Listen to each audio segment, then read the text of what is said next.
Welcome to Nebraskanomics, where we help Nebraskans remove barriers to opportunity with policy research and legislative advice. I'm Jim Smith with the Platt Institute, a Nebraska-based think tank promoting policies that make it easier to get a job, start a business, and help Nebraskans keep more of what they earn. If you want more economic freedom in Nebraska, then let's get started. Today, we have a special edition of Nebraskanomics focusing on broadband. Nebraska is set to allocate a historic amount of money to deploying high-speed internet, an estimated $500 to $600 million. Today, we're going to discuss how Nebraska can make the most of these funds and address connectivity it needs in underserved and unserved communities, with three guests who are experts in the telecommunications and regulatory fields. Joining me today is Commissioner Mary Ritter, representing District 5 of the Nebraska Public Service Commission, which regulates telecommunications in Nebraska. Jim Ediger, the General Counsel with Hamilton Communications, one of Nebraska's leading telecommunications providers, and Mike Hybl, the Legal Counsel for the Nebraska Legislature's Transportation and Telecommunications Committee. Thank you all for joining me, and I'm going to ask Mike to get us started today. Mike, can you provide our listeners a recap of the legislative activity this session relating to broadband, specifically relating to legislative bills LB 1114 and LB 1024? Yes, I can. Thank you, Jim. And thank you again for the invitation to be here.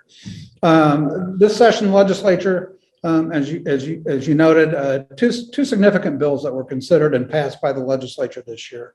The first one is LB 1144. It was introduced by Senator Kurt Friesen. Senator Friesen is the chair of the Transportation Telecommunications Committee. And 1144, his goal with that legislation, which directly addressed the Nebraska Broadband Bridge Act, was primarily to maintain maximum flexibility with the Public Service Commission to continue to review, modify the Bridge Act program as needed based upon the experience that the commission gained through each round of funding that's occurred.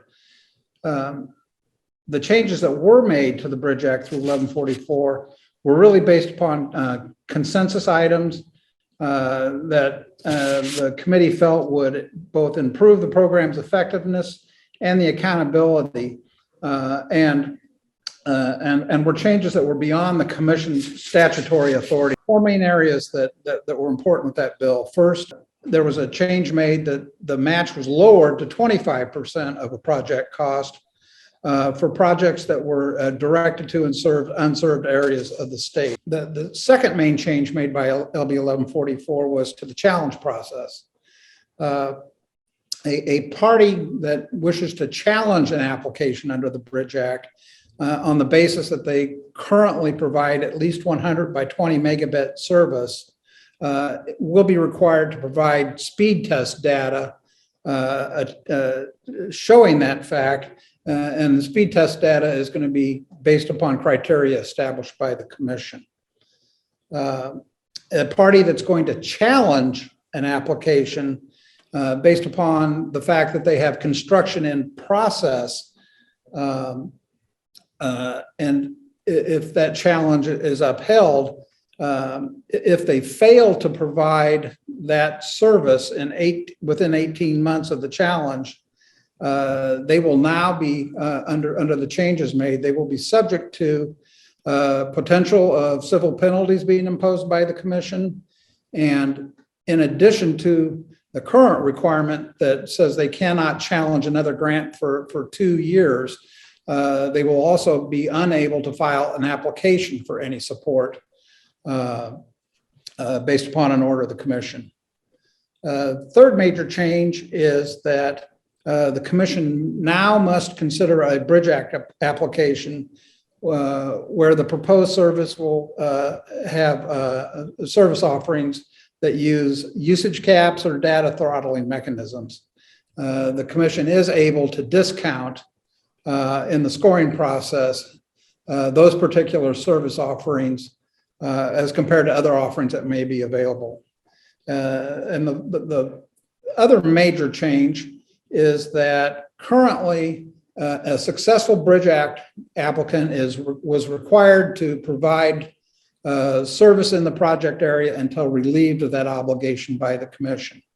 What LB 1144 did was change that to a commitment by the successful applicant to provide service in the project area for 15 years. To ensure compliance with that, the legislation also provides that the commission is authorized to use its civil fine authority to ensure that over that 15-year period, the applicant does provide 100 by 100 megabit service. These and those are really the kind of the key components of 1144. The other significant bill is LB 1024, which was introduced by Senator Wayne from Omaha. That bill, in part, directed the Department of Economic Development to administer the Capital Projects Fund program. That's a program that was created under the ARPA legislation by the federal government. Under the Capital Projects Fund, the state's going to receive $128 million for eligible projects. The federal requirements define an eligible project as a project which invests in capital project to directly enable work, education, health monitoring, is designed to access a critical need that resulted from or was made apparent or exacerbated by the pandemic, or is designed to address a critical need of the community to be served by it. And the Department of Treasury has defined the following as eligible projects: broadband infrastructure, digital connectivity projects, and then multi-use community facilities. What the legislature ended up doing with this bill, with this specific program, is, as I said, Department of Economic Development is going to administer this particular program, and the funding is basically going to be equally divided amongst the 3 congressional districts in the state. The exception, or one of the restrictions, is that in the 3rd congressional district, the only entities that can apply for this funding are second-class cities and villages. For projects that relate to broadband under this program, the DED is directed to administer any broadband funding they release in a manner that is consistent with the Broadband Bridge Act, with one exception, and that is there will not be a match requirement for any of these dollars that DED is distributing. And the application period for these capital projects funds, the period will open up on July 1st and through July 15th of this year, that they'll be receiving applications for funding. And then the legislation also provides that if in this round of funding, if DED does not distribute the dollars available, then they are allowed to do additional rounds of funding. Just real quickly, 2 other changes in 1144 that I think are worth mentioning are that the commission is given the authority that if they determine it's in the state's best interest, they can use federal funding that's being made available to the state to create and maintain a state broadband map. Everyone is waiting to see what the new federal broadband map is going to look like. But if the commission determines down the road there is a need to also maintain a state map, they will have that authority to do that. And then LB 1144 also had included within it LB 761, which was a bill that adopts the Precision Agriculture Act. I think this is a program that's going to evolve over time. There'll probably be a need to do further legislation to kind of refine it and clarify a little bit, but it's the committee felt at this time, with everything going on with broadband, that the precision agriculture end of what broadband can offer, it was a good time to at least get this started and get it into law. And Jim, with that, that's kind of my summary of what we did with the legislature. Thank you, Mike, for that overview. Commissioner Ritter, can you recap the first round of Bridge Act grants that have occurred and also preview the second round that will occur beginning July 1st of this year? Thank you for inviting me. I appreciate it. Bridge 1 had 76 applications from 23 different entities with $111 million in projects. That was our application pool. We approved 61 applications. We granted $19.1 million, and that is to help reach approximately 12,500 locations. Of those locations, just under 3,300 are unserved locations, and just under 9,600 are underserved locations. So those, the applications went this way. There were 12 that were purely rural. There were 54 that were in town, and there were 10 that were mixed. So that's what that pool of applicants looked like. If you want more information, specific information about any of that, you can find regarding geography, total project cost, grant amounts. It's on our broadband.nebraska.gov site or on the Broadband Bridge website, which is on our PSC website. So that's a real quick summary of Bridge 1. It took a lot more time to create Bridge 1 and to oversee Bridge 1 and to have lots of really big discussions about that than that summary. So Bridge 2, we tweaked lots of things, and I'll start with the one that caused the most discussion in the legislature, in the PSC around, and that had to do with well, actually, it had to do with both the match and the challenge process. And as Mike referred to, what 1144 did was added the ability for us to lower that match if an application was in a very high cost area, the areas I call rural areas, the most difficult to reach areas. So that gave us another tool to help reach some unserved locations. The challenge process was challenging. When we came up with the rules for this, I guess at the commission, you never know which places are going to be the most attention getting until after you release the applications, you get them in and you find out where we need to tweak. Challenge process was the area we needed to tweak. In Bridge 1, we said if you challenge, you need to show, the challenged person needs to show proof of what they have, and what they were to show us was sort of open-ended. That didn't work as well as it could have. So now, as of Tuesday, we passed the order. We'll require a challenger to better define the area they're challenging, and what they will do is provide us, the FCC has this hub data that carriers are already submitting information to that proves what they are offering. And I didn't know about that or what it particularly does. I'm not a tech person to that degree. I just remember always saying, I don't care what we do as long as it is the same for everybody and it is absolutely something that will prove what service is being delivered at that location. And one of our carriers came up with this suggestion. We already supply this to the FCC. Let's use that part of the challenge process. It's a super idea. We like it. We passed it. And what it is, they call it the performance measure testing standards. That's what it's called. So that will be part of our challenge process now.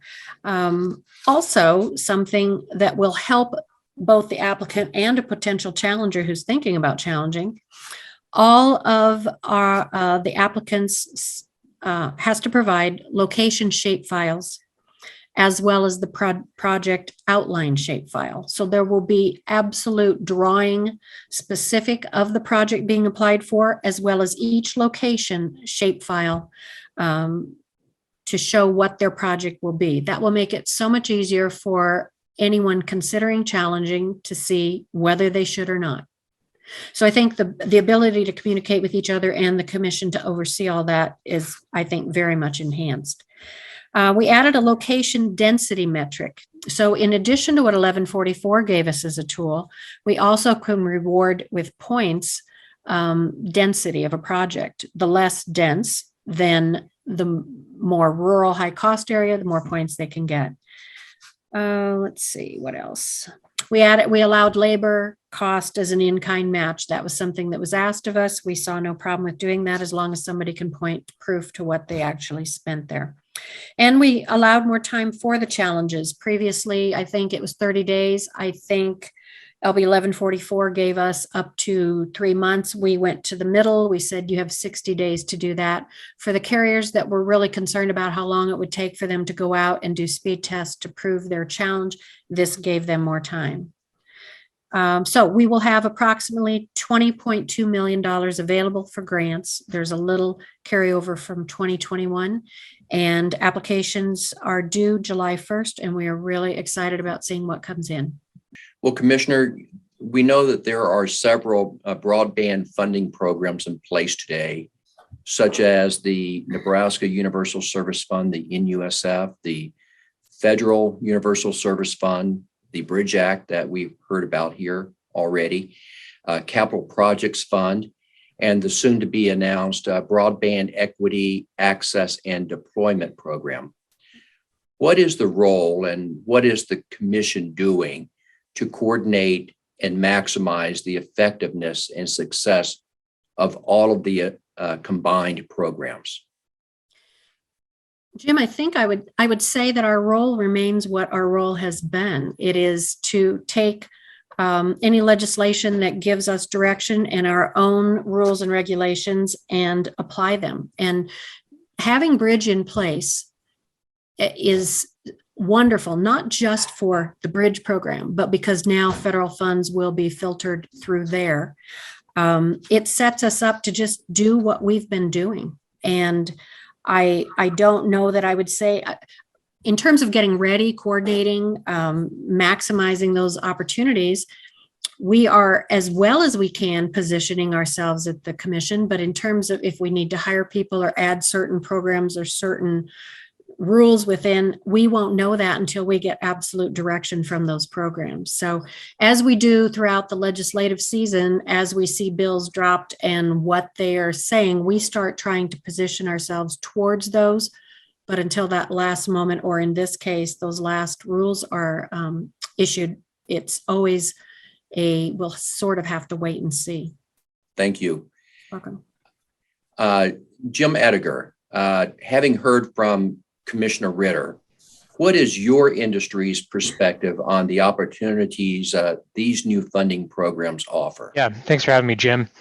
The industry really looks at these programs as a once in a generation or even once in a lifetime opportunity to truly bridge digital divide.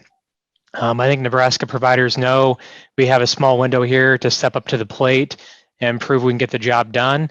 And I think that showed in applications for both the CARES Act grant that was administered by DED, and then also round one of the Bridge Act that Commissioner Ritter just mentioned.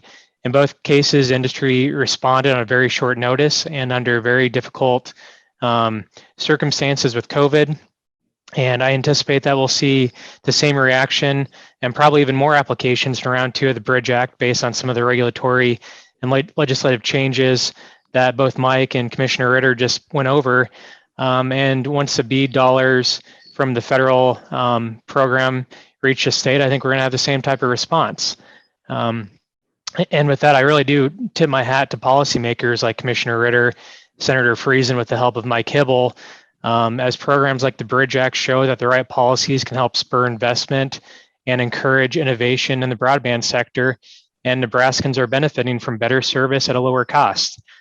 These programs have leveraged taxpayer dollars to promote private investment in the state.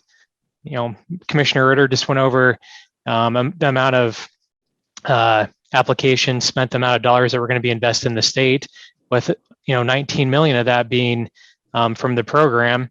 Using Hamilton as an example, we received about $3.5 million in grants in round one of the Bridge Act, and that's going to result in over $10 million in broadband deployment in unserved and underserved areas in the state. And we think that's an incredible return on investment and a good use of state funds. And really, it just shows how good policy can drive progress. Well, we're fortunate to have the funding available to us today, but it doesn't satisfy the workforce issue. So does the industry have concerns regarding timelines, supply chain, and contractor availability to achieve these goals? Yeah, of course, Jim. And I think you can add inflation to that list as well. All broadband providers are trying to stock up on materials and lock in labor, both internal labor and use of contractors to prepare for these opportunities. As you know, prices for everything are going up, and it's a little scary when you're applying for grants.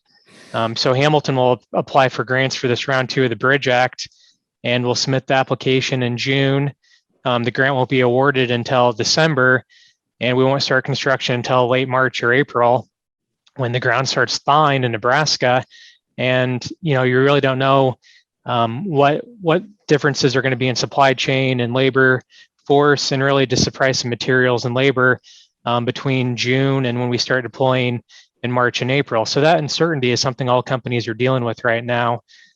We do think the changes made in 1144 that Mike Hybl talked about are a big deal to help allow additional extensions for providers upon a good showing, or a showing of good cause, sorry. And we think that'll help, and we think that'll help get more applications submitted.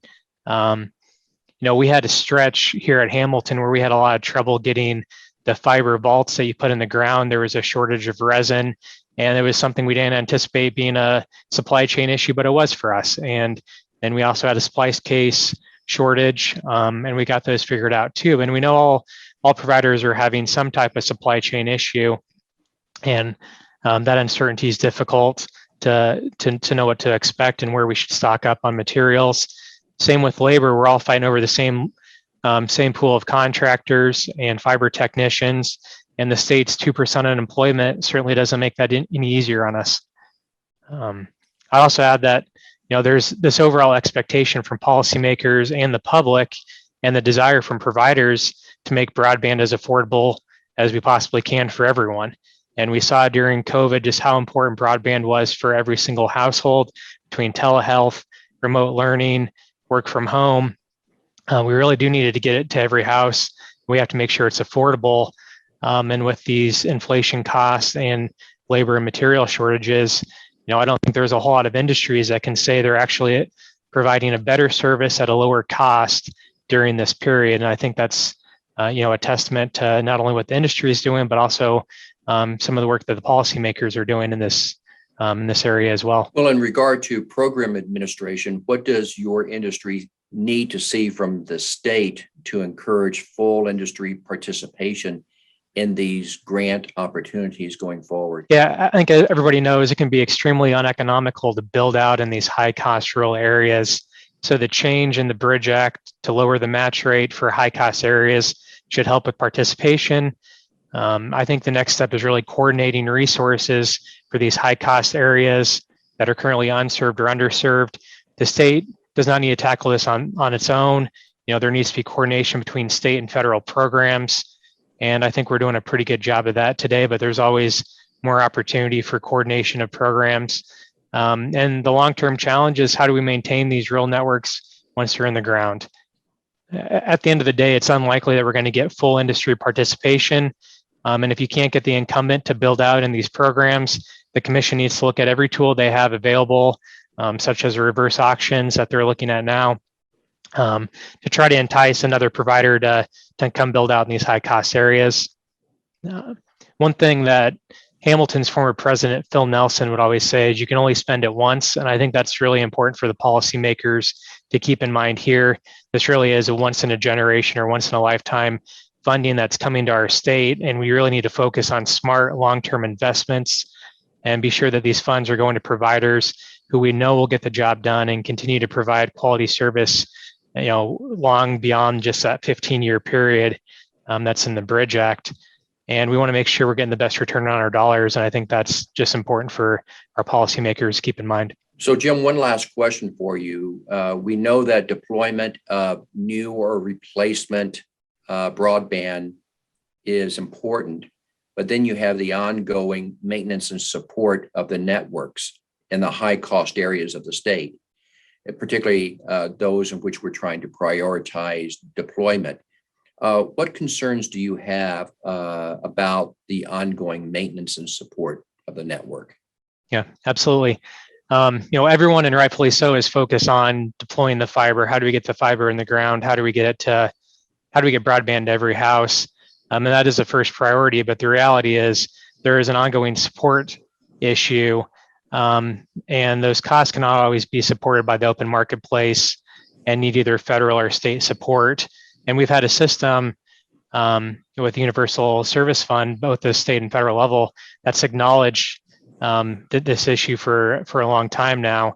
And the approach has been getting it built. And then after the 15 years, that's the smart investment for the state. We want to make sure we're getting the most money or the most return on our initial investment, but we just can't abandon that after the 15 years. And if we want ubiquitous broadband, meaning we can get the same speeds to that rancher in Cherry County, as a business executive over in Bennington, we need to have the ongoing support to help maintain those networks and be able to offer broadband at an affordable price for everybody. I can give a little bit of example, but if you have a rancher that's 5 miles out and you have to spend $100,000 to get to that ranch, if you are only getting $50 a month in broadband service back from that customer, that takes 160 plus years just to recover that initial investment. And that does not include any of the expense for ongoing maintenance or when you have to send a truck out to the ranch to fix a problem. And that's just hard to do without some type of support, either at the state level or federal level. And again, that's where the Universal Service Fund has come in and at least acknowledge and help providers overcome that issue. And I think that's something we need to keep in mind going forward. Mike, I'm going to return to you, and I'm going to ask you what you see as the legislature's role going forward. What should we expect in the 2023 session related to broadband? But right on the heels of your remarks, I would like to also hear from Commissioner Ritter and also Jim representing the industry, what to expect in 2023, because just in the last few days, we had primary elections, and we know that we're going to have 3 out of 5 new public service commissioners in 2023. We're fortunate to have the continuity of a very experienced staff at the Public Service Commission, but nonetheless, we're going to have a large change in policymakers at the Public Service Commission, not to mention a new group of legislators coming into the unicameral. So, Mike, I'm going to start with you as to what you see going forward in 2023. This is kind of how I see at least the end of the year and into next year playing out, at least from the legislative level. One of the things that was introduced at the end of the session was an interim study resolution, LR 401, by Senator Friesen. And I think our tentative plan with that study is that since the round 2 of the Bridge Act is scheduled to be released on December 6th, hopefully within a week or two after that, we will hold an interim hearing on LR 401. It'll be a basic oversight hearing, basically take comments from the commission, the industry, other interested parties, with maybe a little bit of luck, somebody representing the new administration, just giving feedback on how round 2 went. I think Senator Friesen wants to see some comment, just as the capital projects funding, to the extent the DED makes investment in broadband and that, how the process of coordinating the commission's work with the Department of Economic Development's work on that how that's transpiring, what we need to look at in terms of legislation for 23 to maybe address some of those issues. And then what I think the bigger issue will be is the Broadband Equity Access and Deployment Act that I think in the next week or so, we're going to start hearing the kind of the first information from the NTIA as to what that program is going to look at. I think it's going to be fairly important for Senator Friesen is one of the term limited senators, and he won't be back next January. For those that are going to be here, particularly at the committee level, what input the industry has, the commission has in terms of what we need to do to make sure that we really have the maximum flexibility both in the statutes and at the administrative level to administer that program, because that's going to be, I think, a very significant undertaking once we get into that. And then I think we may just raise, I think it's probably an appropriate timing, is take testimony on should we, as a state, consider having a formalized state broadband office to help coordinate all these roles, or are people kind of comfortable with right now? We have the broadband function is really kind of spread out over between the commission, the DED now, as well as the office of the CIO. It's I think kind of an informal coordination. I think the individuals in those offices do a very good job of coordinating, but it seems like the trend in a lot of states is they're going to a more formalized structure in terms of the state's broadband response. And I think December would be a good time to take at least some comment and testimony from that, so that if that's something the new administration wants to consider championing, it's kind of put out on the table and for them to start the discussion if they wish. Commissioner Jim, do you have any comments to add? Yes, 40% of the commission is changing, maybe 60%. 2 or 3 of the commissioners will be new next year. And thankfully, we have such a terrific staff. When it comes to these 3 different lead points on broadband that we have now, I think we do coordinate pretty well. But I will say that the Nebraska Rural Broadband Task Force, one of our subcommittees, one of the things that we recommended that has not been acted on yet was a broadband coordinator. And everyone probably has a little different idea of what that person looks like, what their role would be, where they'd be housed, who would be, overseeing them, and all those details would have to be worked out. That is an attractive idea to me, depending how it's developed.